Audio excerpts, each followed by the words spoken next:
You got me monologuing. I can't believe it.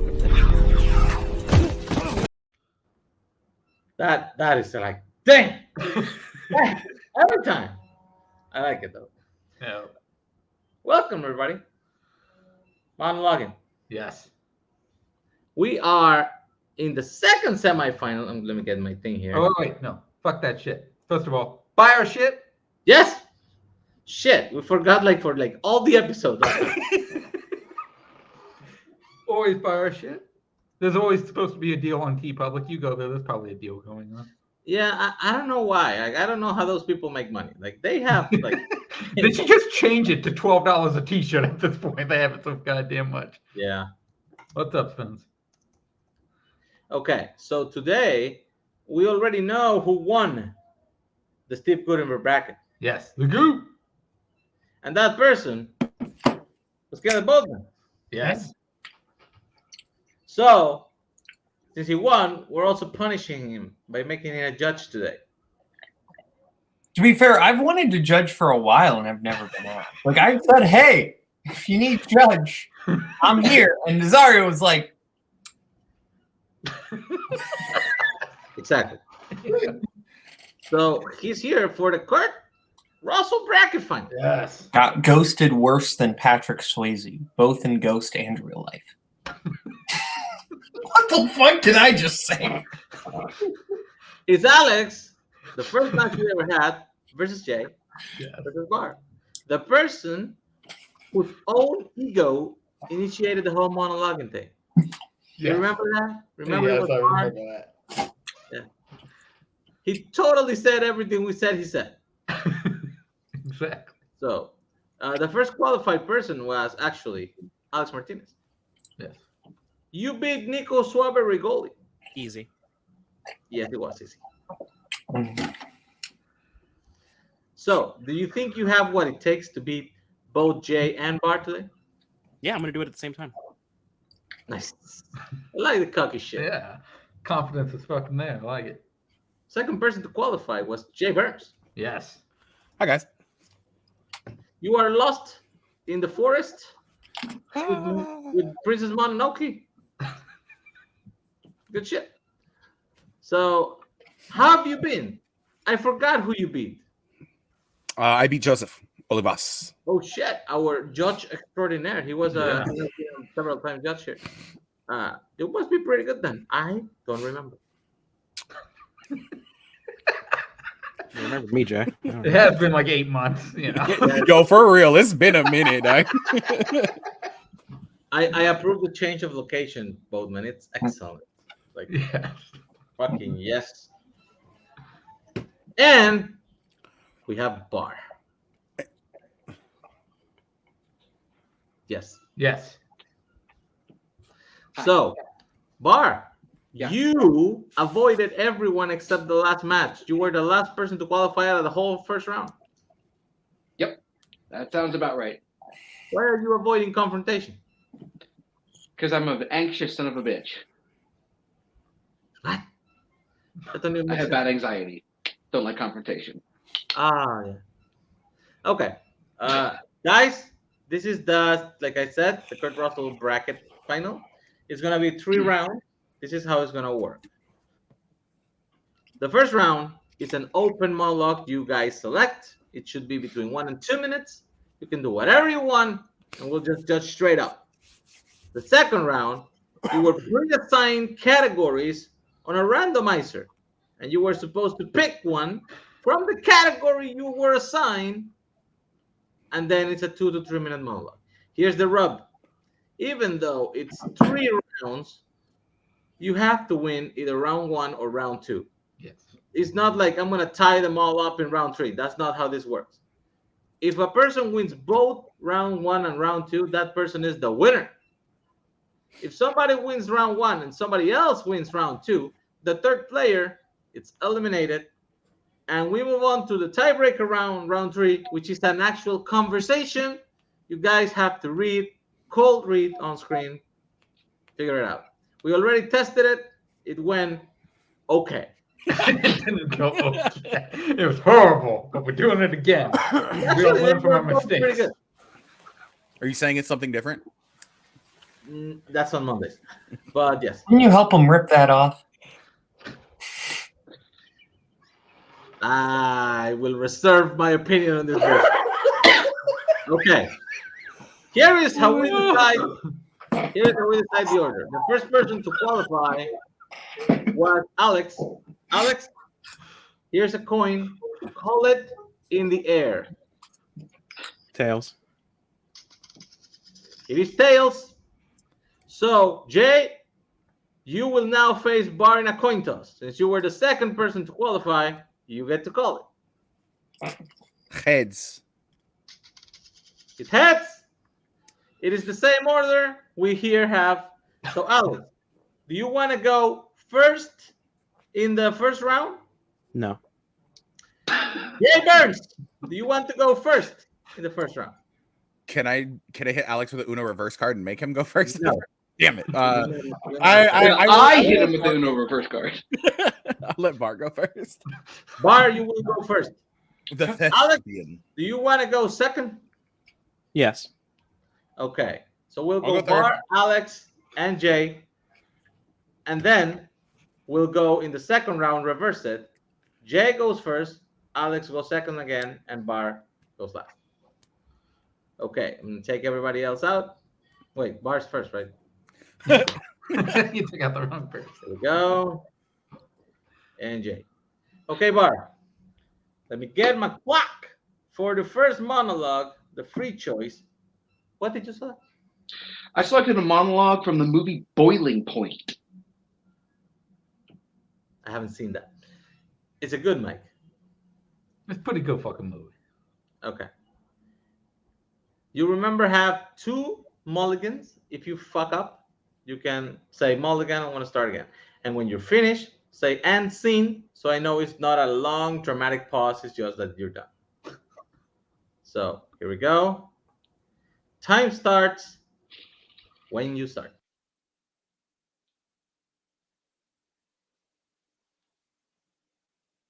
We are working our fucking asses off for you. So, I think, so, we are working our fucking asses off for you, and I am sick to the buck teeth of your fuck ups being blamed on us. Everything you do.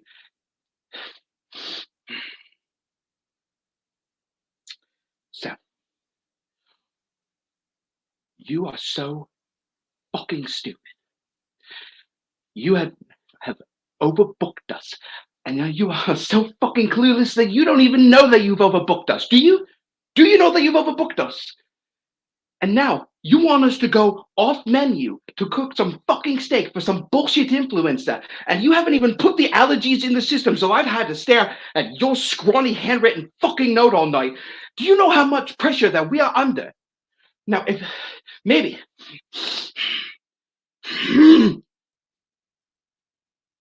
maybe if you took time to learn how to run a fucking restaurant instead of whoring your ass on social media like a budget fucking Kardashian, we wouldn't be in the shit that we're in now. And you know what? I don't like you. I don't fucking like you. They don't fucking like you. Nobody likes you. And I do not get paid enough to deal with this shit. This job does not pay me enough to deal with this fucking bullshit, even with the wage increase. So you better watch your fucking tone, love. And see.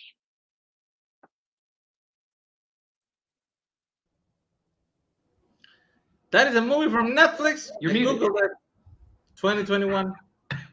It's about cooking. I will look it up and watch it later. You did 1:46, which is pretty great. Boatman, opinions? To start off, accent is always like a risky play.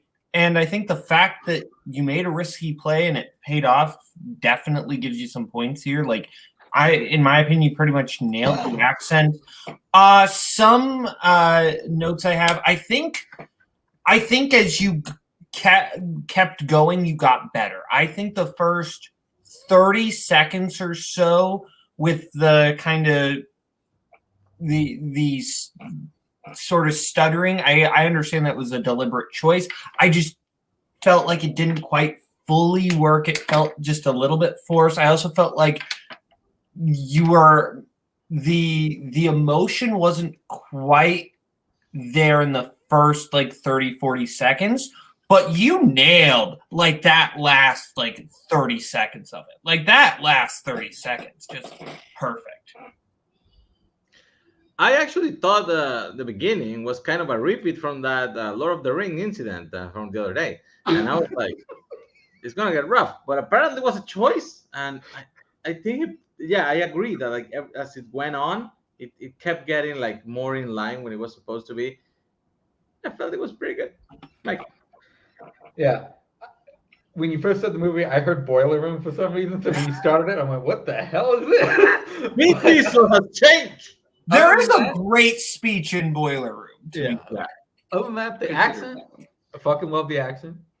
Good shit. And I agree with Boatman. First 30 seconds were, kind of rough there, but you fucking nailed it. The last portion of it. Good shit. So he nailed it. Good shit. Okay. We go to Alex. Alex, what did you select for your first round monologue? Well, as you know, I'm a Slytherin, so I reached out to throughout film's greatest Slytherins, and I think that I found one of my favorite instances of a character absolutely shitting on a different character, and that is Maleficent absolutely shitting on Prince Philip from the animated film Sleeping Beauty. Nice. Okay. Yeah. Honestly, once you said Slytherin, I just thought, aren't they racists? I guess. To be fair, everyone at Hogwarts is a racist. Have you ever Actually, kinda, have you yeah. ever seen McGonagall hug Dean Thomas? I stand by this. McGonagall is a racist. She's a racist never cat. hugged Dean Thomas. Okay. Let's go up. And boom. Time starts. Wait, when I have to think. Yeah, when you start.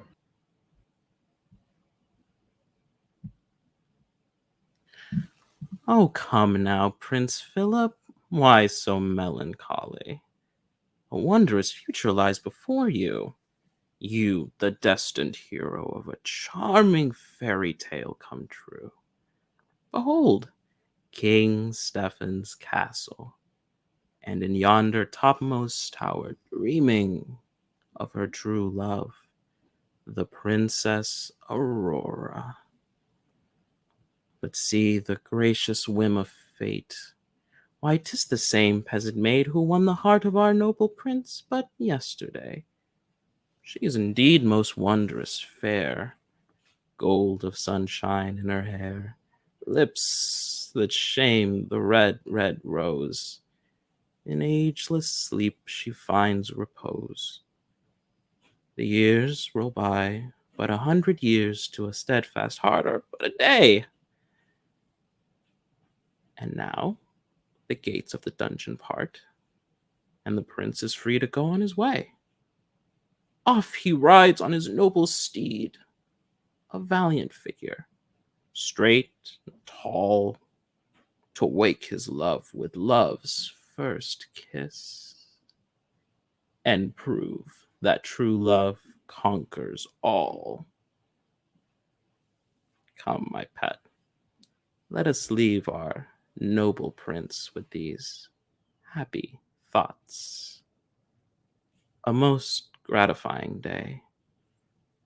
For the first time in 16 years, I shall sleep well.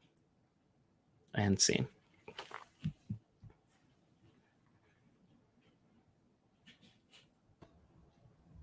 There's a long shot of Boatman there.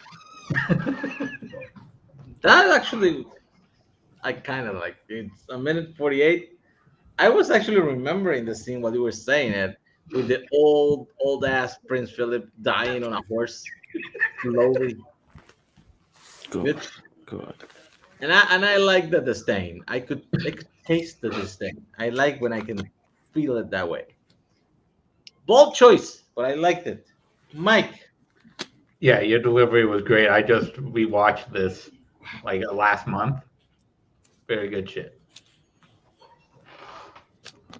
I always say, as I said before with Barr, when you go take a risk and you hit the target, that is always like a big plus. And I think that's exactly what happened here. This is like a different type of monologue, like honestly, like one of the last things I would have expected. And the fact that it really felt like you got a lot of like more like dramatic weight out of it, as like you kind of remove some of the cartoony over the top elements from it. And I think that was a really smart choice. And yeah, this impressed me. I don't know if I said it. It was 1:48. Yeah. Okay. Good stuff. Yeah, you did. You definitely did. Okay, so Alex goes to the back, and we go to Mr. J. Burns. What's up, guys? Mr. Burns, what Yes, did sir. you pick? What did you pick? My first one is going to be Alan Turing in the imitation game. No, I said the intimidation game. Ah, the World War II gay movie. I never saw it. Hope it's good. This is weird. The only one I saw was the cartoon. Oh, that's not really weird. Okay. Time starts when you start, sir. The problem is you're asking a stupid question. Of course, machines can't think as people do. A machine is different from a person, hence they think differently. The interesting question is, just because something thinks differently from you, does that mean it's not thinking? We allow for humans to have such divergencies from one another. You like strawberries. I hate ice skating. You cry at sad films. I am allergic to pollen. What is the point of different tastes, different preferences, if not to say our brains work differently, that we think differently? And if we can say that about one another, then why can't we say the same thing for brains built of copper and wire and steel? The intimidation game. Would you like to play? And scene. I did it again. 1 minute, 11 seconds. Still in the range. Good. I haven't seen that movie. Is that man supposed to be affected? You know, like Beautiful Mind kind of stuff? I got the vibe. He's people said that he might have been on the autism spectrum, Yes. but this was right after his house got broken into, so he's a little shaky in trying to make the explanation. I got the vibe, like there's like a disconnect between what he's trying to say, and like some people show disdain to people that they feel are less smart than them. I got that vibe. I don't know if it's the right vibe from the movie, but I kind of dug it. Mike. Yeah, I definitely dug it. The tone that you had with it was spot on. I like your delivery of it. I like the choice you made with this. Very interesting. Very good. Bothman. Overall, I thought it was good. I think you got you went for making it your own thing, and I think that was really smart, and I think that was very good. I think you got some good emotional weight out of it. The only kind of big criticism I have is I feel like the pauses were just, you indulged on those just a little bit too much. It, for lack of a better word, it got a little bit Shatnery there towards the end.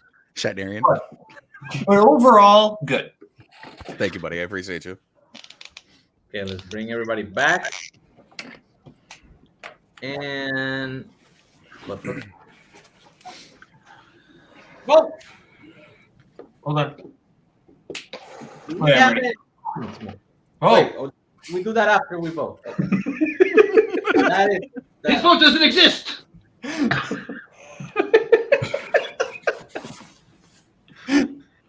Okay. How can you Everybody call got a vote like that? Is everybody ready? Yes. I think so. Boatman, you're a guest judge for the evening. You go first. I'm going with Alex. I think that Alex went for a very different type of monologue, and I think he really got something out of it that really surprised and impressed me. Interesting. Fine. Yeah, do you know what? All three of you did well with it. Did well this round. There was really no clear standout to me. All were pretty close, but I also gave it to Alex with that. With the monologue you chose, you blew it out of the fucking park on this one. Good shit. Alex gets the point. I actually thought a bit different. I went with Barr. I think he was to me the one who actually captured most the essence of I got it immediately. It was an angry English chef, right? Yes. So without seeing the movie, I think I kind of like got what he was selling me easily. And even though I really like everybody else's monologue, I don't know. It's just it's not even like a big difference. This is like razor thin difference. They were very good, and I really like it because it's way more interesting when everybody is leveling the field. Now that the voting's over, I completely forgot a snippet of my monologue. No. Good shit. Okay, Good shit. so round 1 goes to Alex. Round 2, we have any other comments? No. No, that was it. Good. The last one already happened. For round 2, we allowed players to select 2 categories each and put them on a randomizer, which then revealed what they were going to have to select from. And here is the random process. And introduced by movies, comic book movies, drama, comedy, classics, 2010s. We set it, and we will pick it in the same order that you guys qualified. So, Alex, you get the first, and you have a monologue in classics. In second, we go with Jay Burns. You get a monologue in 2010s. And Andrew the Dive Bar gets comic book movies. Sorry about that, Good luck Barr. to you all. Sorry, Barr. Okay. Barr went first last time. Third, so he goes last in this one. Yep. And we start with Jay Burns. So, go to the back. Jay, what did you select? I don't even want to say what I selected. I selected Jay and Silent Bob Reboot. Holy shit, yeah. Monologue from Holden Yeah. McNeil. Should I write at it the right end now? of the movie. Okay. Good shit. Go in the back. Let me get my clock. When you start, time start. That's a mystery to me too, G. I'm a huge fan of that kid. Blunt Man is getting a reboot. Netflix is making Amy. We hate the present so much, it's like we want to retreat to the past. All of a sudden, all my old bullshit is back. And some of that bullshit meant the world to me when I was starting out. But now that all of my childhood dreams are starting to come true, I mean, it's nice, don't get me wrong, but that kid is just way more interesting to me.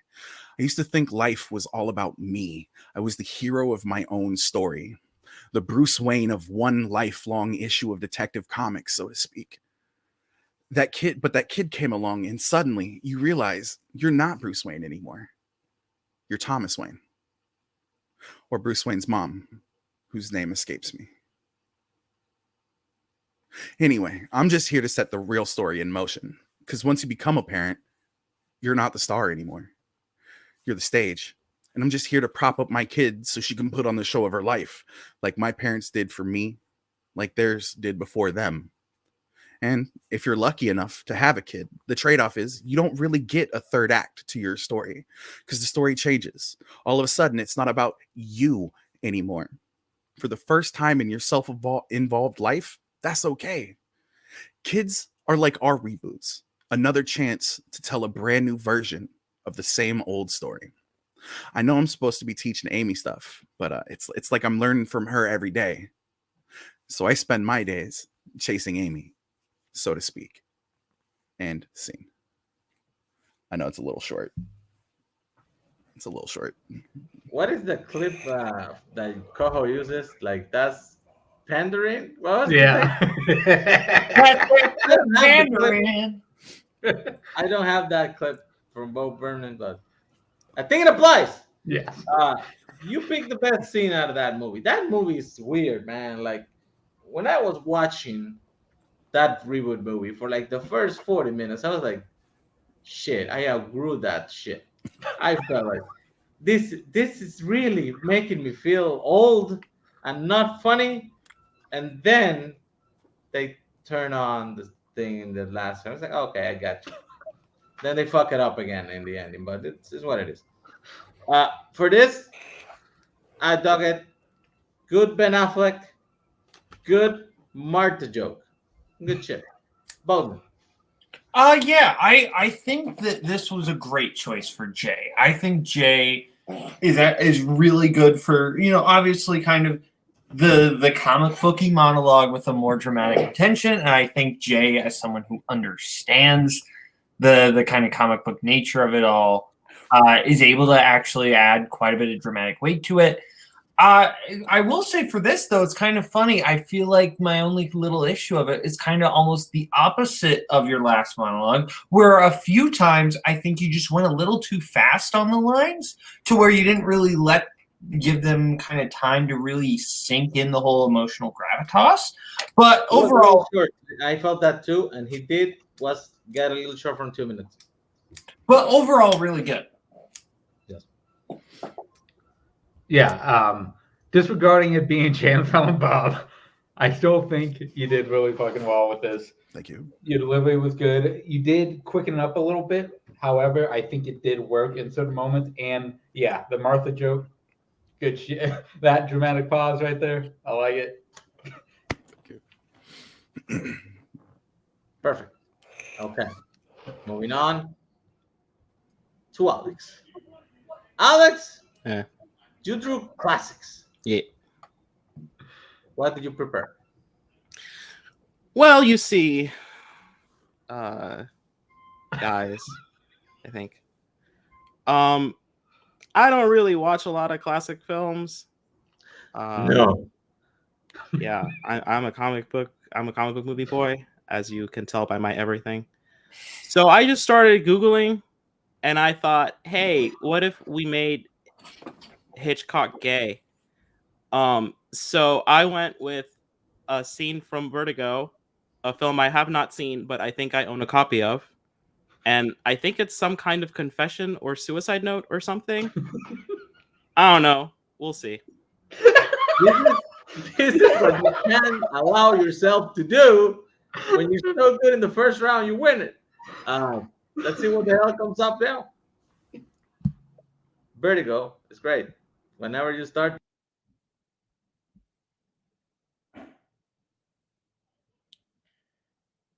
Dearest Scotty, and so you found me. This is the moment that I dreaded and hoped for, wondering what I would say, what I would do if I ever saw you again. I wanted to see you again, just once.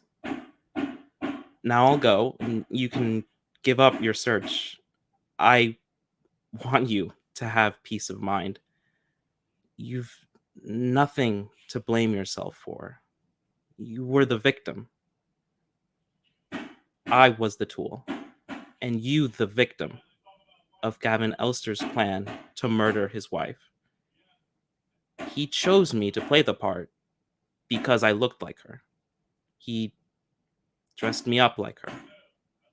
He was quite safe because she lived in the country and rarely came to town.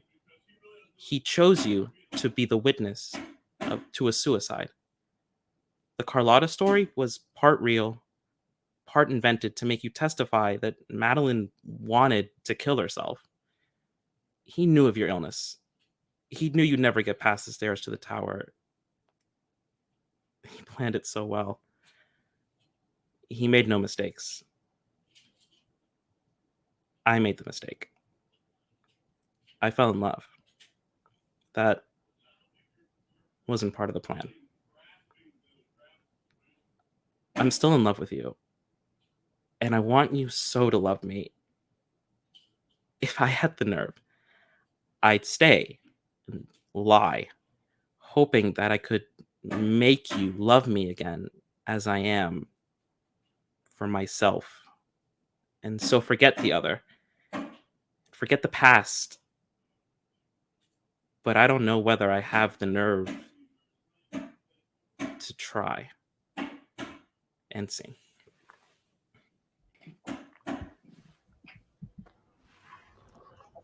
Two minutes, 12 seconds. Great. First of all, 1958. Like Sure. classics is supposed to be 60s, and before you were like, yeah, what's the closest we can get to the 60s? 1958. Good shit. It's weird that you tell us that you have never heard that movie before, because I mean you kind of felt like you know what she was talking about. Good shit. Mike. Yeah. You are a lot like Boatman, where you pick these monologues that fucking just work with you. And again, I think you did fucking great with this.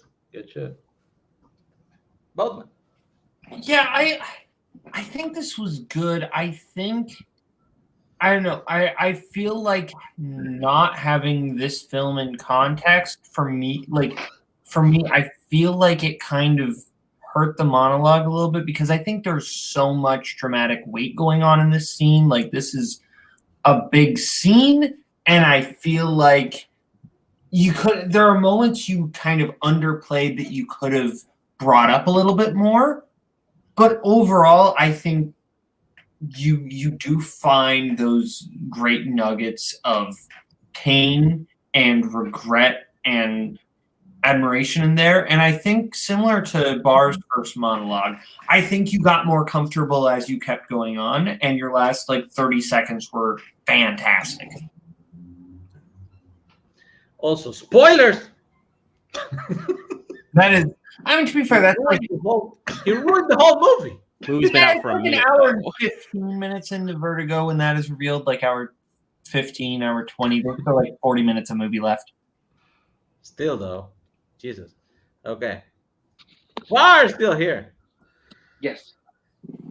Barr, you got comic book movies, your favorite. Yep, sure did. So what did you pick? What's in a name from American Splendor? Oh shit. My man. Okay. Okay. Time starts when you start.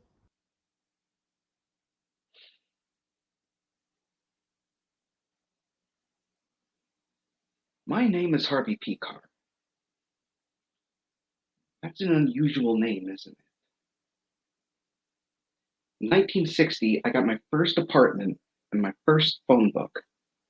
Now, imagine my surprise when I go to look up my name and I find that there's another Harvey P. Carr listed in the phone book. Now, I was listed as Harvey L. P. Carr. My middle name is Lawrence. And he was listed as Harvey P. Carr. Therefore, his was a more pure listing. Then in the 70s, I find that there's a third Harvey P. Carr listed in the phone book. Now, this filled me with curiosity. How can there be three people with such a unique name in the whole world, let alone in one city? Then one day, a person that I work with wished to concern sympathy over the concern of what she thought was my dead father. And she pointed to an obituary notice in the newspaper for a man named Harvey P. Carr.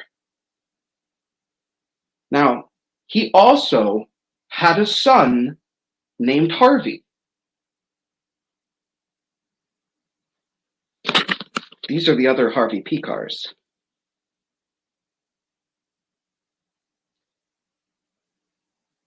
And then 6 months later, Harvey Picard Jr. dies. And although I didn't know these men, I was filled with such sadness. What were these men like, I thought? I felt like we were somehow bound together in some indefinable way. But that's not where the story ends. For 2 years later, I find another Harvey Picard listed in the phone book. Where do they come from? Who are these people? What do they do? What's in a name? Who is Harvey Picard?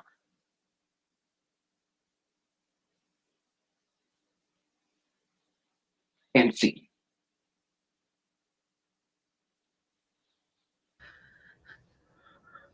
Two minutes, 57 seconds. The man knows his clock. Mike, what do you think? Yeah. This was perfect for you, and you pulled it off great. I loved it. I just can't believe you found that, comic book movie that is, not really a comic book movie, but technically it is. So, good shit. American Splendor. Loopholes! Honestly, I was like, is he gonna do something from Crumb? Technically, I guess, comic book movie. I think it was you. I think you are Harvey Picard. Cosmo. I'll start off my statements with saying I love American Splendor, and so Barr was going up against Barr had a mountain to climb here. I'll just fully admit it. Yeah, as soon as I saw you were the judge, I was like, oh god. I think that it was a very interesting take because you kind of removed all of the bitterness inherent in that scene, and you replaced it with something that felt a little bit more almost wistful and real, just longing is what it felt like. That's the emotion I got from it, and I think that was a change that worked. I think there was a change that worked. I think I understand why you didn't. I almost wish you would have attempted an evocation of the voice, but I get why you didn't. Overall, very good. Overall, very good. This is a tougher one to judge. I'm going to be honest. Like all three of these are going to be. This is not that drag out. Speaking of all three, here they are. Great ratings, guys. Okay, guys, it's voting time. Okay.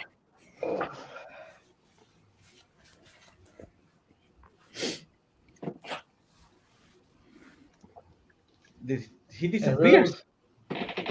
Boatman doesn't exist. What up, bros? How are you?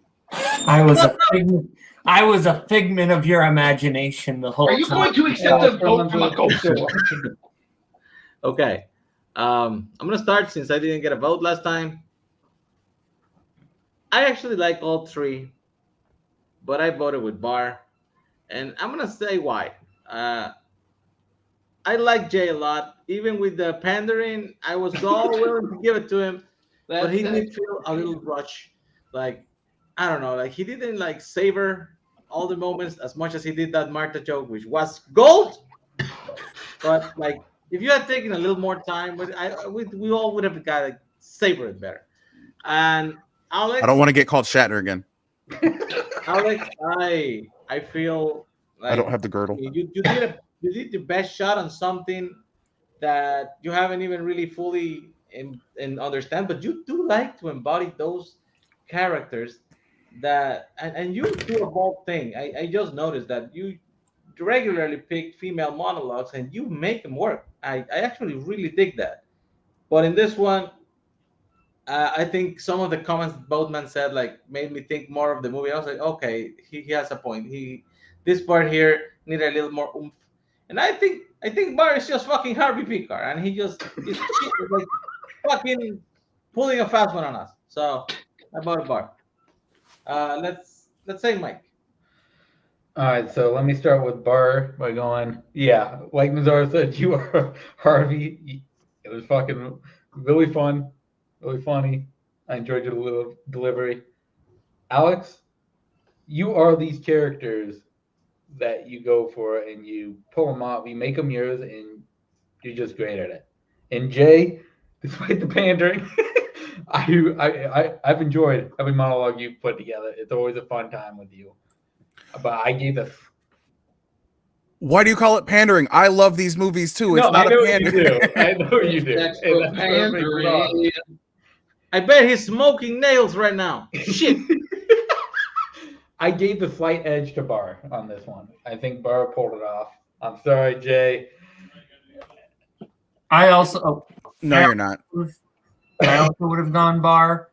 I think all three of these had clear strengths and some clear weaknesses, but overall, I think Barr made his weaknesses his strengths in a weird way, and I think that's what really worked for me.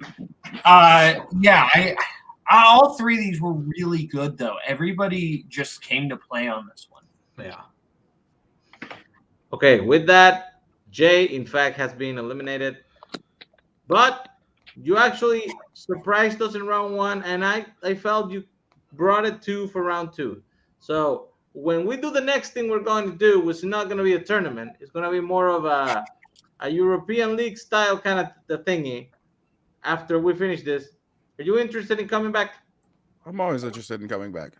If it means I can get some votes and some validation from strangers on the internet, let's go. That's why I have a Twitch. Thanks for coming. Follow me on my Twitch. Do that, and Yes. also stop stealing something different. Okay.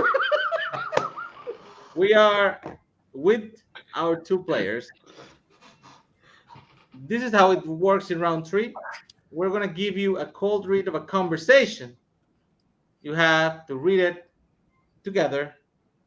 We'll just be in the backstage. And since Alex won round one, he's going to get to pick his character. No, I mean, he's going to get to pick a coin flip to see if he picks his character. So, call it in the air, Alex. Heads. Tails. Never fails, baby. So, what you guys are getting is an easy one. It's Al Pacino and Robert De Niro in Heat. Oh, and I couldn't get this. Mistakes were made. So I'm gonna send like 3 or 4 messages. I don't remember. To the shit. It's 4. Okay. I'm gonna send it to the. Did you send it, Mike? No.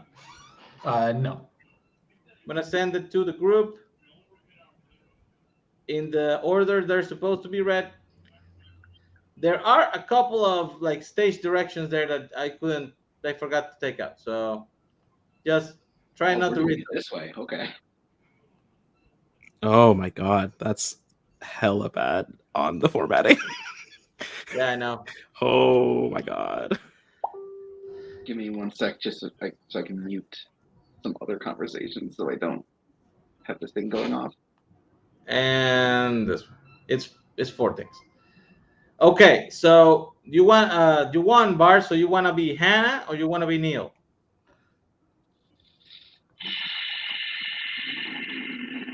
You know who they are, right? Hannah is Al Pacino. No, I know. Neil You did is- not know. Don't give me that. No, I did. Character names Barr. All right. No, because I remember Hannah was Detective Hannah. Did you know? I actually did this time. I forgot his name was Neil. I will admit that. I remembered Hannah.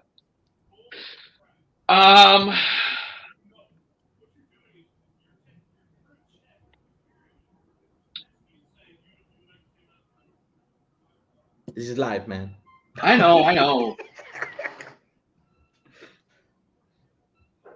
I'll be Hannah. Okay. Uh, Alex, have you seen this movie? Uh huh. Okay. Obviously, you haven't. So here you go.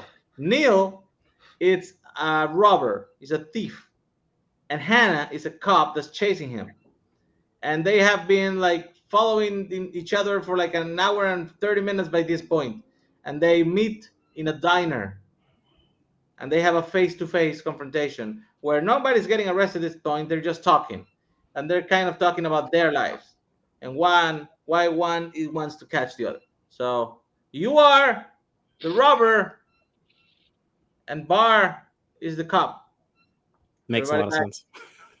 Everybody to the back. I'm not gonna measure time. We're just gonna watch you guys. Good luck. 7 years in San Quentin, in the hole for 3. McNeil before that. Yeah. Was McNeil as tough as they say? You looking to become a protagonist? You looking to go back? I chased some crews. These guys were looking to fuck up and get busted back. You must have worked some dipshit crews. I worked all kinds. You see me doing thrill seeker liquor store holdups with a born to lose tattoo on my chest? No, I do not. Right. And I'm never going back. The adversarial intensity is eye to eye. They don't take down scores. I do what I do best. I take scores. You do what you do best. Trying to stop guys like me.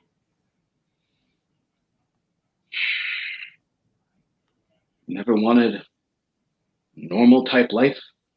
What the fuck is that? Barbecues and ball games? Well, that's part of it. That's nice. That's your life? No. My wife spends half her time on the couch. My stepdaughter's got problems because her real father is a world-class asshole. And every moment I got, I'm chasing guys like you. A man told me once, you want to make movies? Don't keep anything in your life not willing to walk out on in 30 seconds flat if you feel the heat around the corner.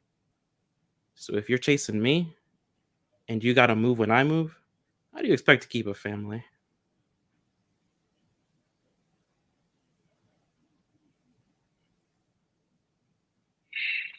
What are you, a monk? No. I got a woman.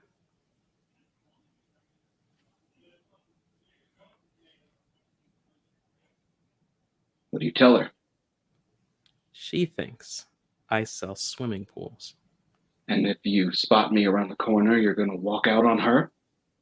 Leave her flat? Like that? That's the Not discipline. even say goodbye. That's the discipline. What you're left with is pretty empty. Yeah? Then maybe you and me, we should go do something else, pal. I don't know how to do anything else. The shared confession. Neither do I. And I don't much want to. Neither do I. Both of these guys look at each other and recognize the. Is that? We're sitting here like a couple of regular fellas. You do what you do. I do what I gotta do. What happens if I'm there and I got to put you away? I won't like it. But if it's between you and some poor bastard whose wife you're going to take in to make into a widow, brother, you are gonna go down. 'Cause you don't have to be there. You could have gone and been a mailman. It's a flip side to that coin. What if you got me boxed in and I got to put you down? Because no matter what, you will not get in my way. But now that we've been face to face, I would not feel good about that. But I won't hesitate. Not for 1 second. Maybe it'll happen that way. Or who knows? Maybe we'll never see each other again.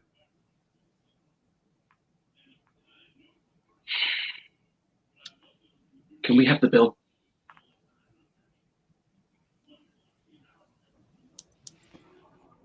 Good job.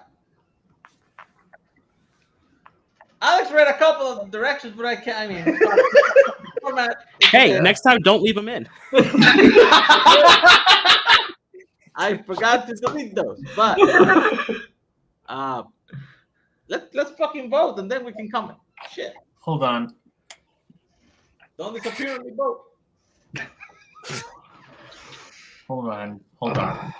It's funny. Me and Barr, well, we've never done anything together. It's just so fun. It actually It's great, buddy. it was really fun, to be honest. Like watching that from backstage for something that I know is not in like your wheelhouse. That was good. Yeah, being talking to people. Yeah, I agree.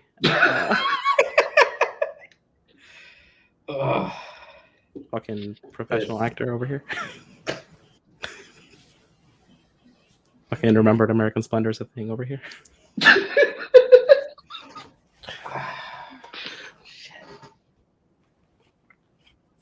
It's close. Yeah. Okay. I thought Bowman was just holding up his pen for a second. The real friend was the video store we made along the way. I don't know how I can tell, but there's a. Can anyone tell me what poster that is? Because I know exactly what poster that is right there. Hang on. Full screen. Teenage Mutant Ninja Turtles 3? Yes, it is. I win! Dorks, all of you. Boatman, you go first. I'm going with Barr. I think both people did super well. I think Barr just tapped into that energy faster, to be honest. I think Alex took a little bit to really get going.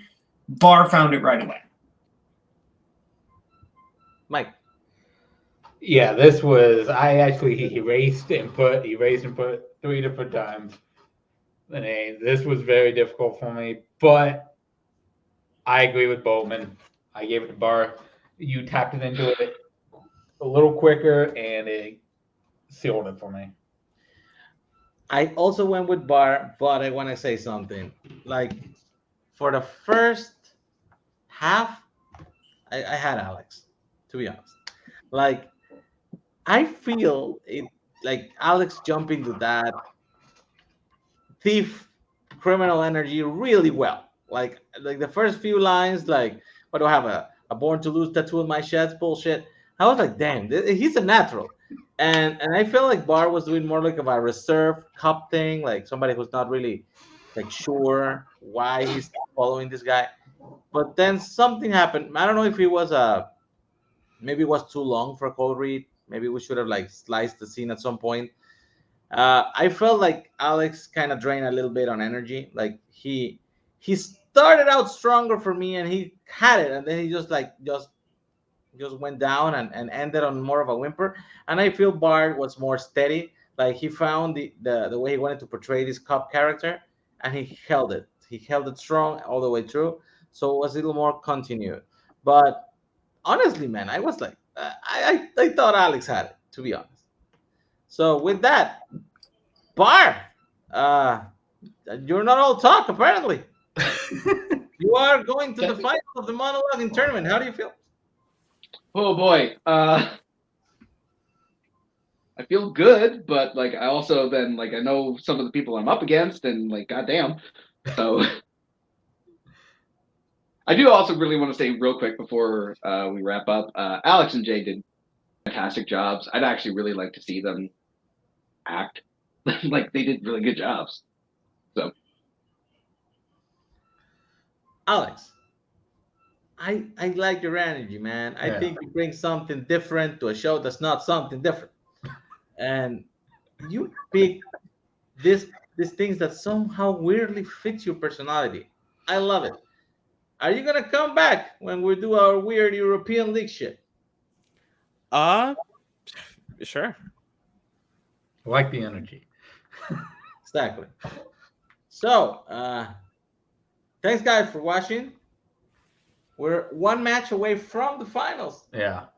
We never thought we would get here, but we are going to get there. Thanks, Goldman, for coming up, saving last minute spot for judging. And basically, you picked your poison tonight. So, how do you feel about going against Barr?